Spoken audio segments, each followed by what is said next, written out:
Actor Chiyaan Vikram வீரதீர சூரன் movie part 2 ஏன் release பண்ணுறாங்கன்னு தெரியுமா? ஸ்ட்ராட்டஜி இருக்குது.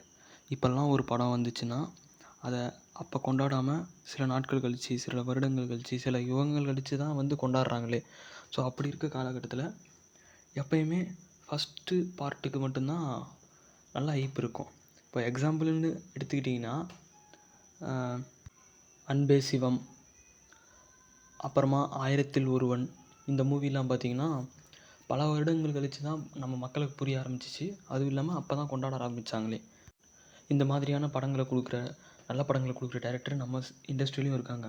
பட் இருந்தாலும் நம்மளால் இன்னும் 1000 கோடி மூவியை இன்னும் கொடுக்க முடியல. என்ன ரீசன்? லோகேஷ் கனகராஜ் மாநகரம்ன்ற ஒரு படத்துக்கு அப்புறமா கைதி மூவின்னு சொல்லிட்டு ஒன்று எடுத்திருப்பார் கார்த்தியை வச்சு. ஸோ இந்த கேஜிஎஃப், பாகுபலி, புஷ்பா, இந்த மூவிலாம் பார்ட் 1 பார்ட் 2 ரெண்டுத்தையுமே கம்பேர் பண்ணும்போது பார்ட் 1 கொடுத்த ஹைப்பு பார்ட் 1 கொடுத்த ஹைப் வந்து பார்ட் 2 கொடுத்துருக்காது. பட் கலெக்ஷன் ரீதியாக பார்ட் 2 வந்து நல்லா கலெக்ஷன் பண்ணியிருந்தாலும் பார்ட் 1 அளவுக்கு அது வந்து அந்த ஸ்டோரியோ அந்த கதாபாத்திரமோ அந்த நமக்கு ஆடியன்ஸோடு கனெக்ட் ஆகிறதும் இருந்திருக்கு. ஏன்னா பார்ட் 1 வந்து ஃபஸ்ட்டு பார்க்குறது அந்தளவுக்கு பார்ட் 2 வந்து எக்ஸ்பீரியன்ஸ் கொடுக்காது எந்த மூவி. ஸோ இந்த சைக்கலாஜிக்கலாக வச்சுக்கு தான் வீர தீர சூரன் பார்ட் 2 ஃபஸ்ட்டு ரிலீஸ் பண்ணிவிட்டு அதுக்கப்புறமா எதனால் இதெல்லாம் நடந்துச்சு அப்படின்னு சொல்லிட்டு ஒரு ஃப்ளாஷ்பேக், கைதி மாதிரி ஒரு ஃப்ளாஷ்பேக் வச்சு முடிக்கிறாருன்னு நினைக்கிறேன்.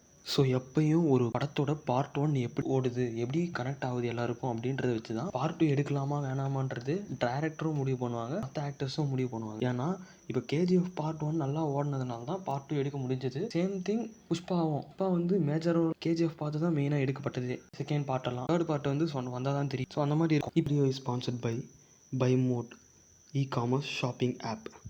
ஸோ இந்த ஆப்பில் நிறையா ப்ராடக்ட்ஸ் வந்து கிளாசரி ஐட்டம்ஸ் வந்து அவைலபிளாக இருக்கும், கம்மியான விலையில் இருக்கும். டிஸ்கிரிப்ஷனில் லிங்க் இருக்குது, செக் அவுட் பண்ணி பாருங்கள்.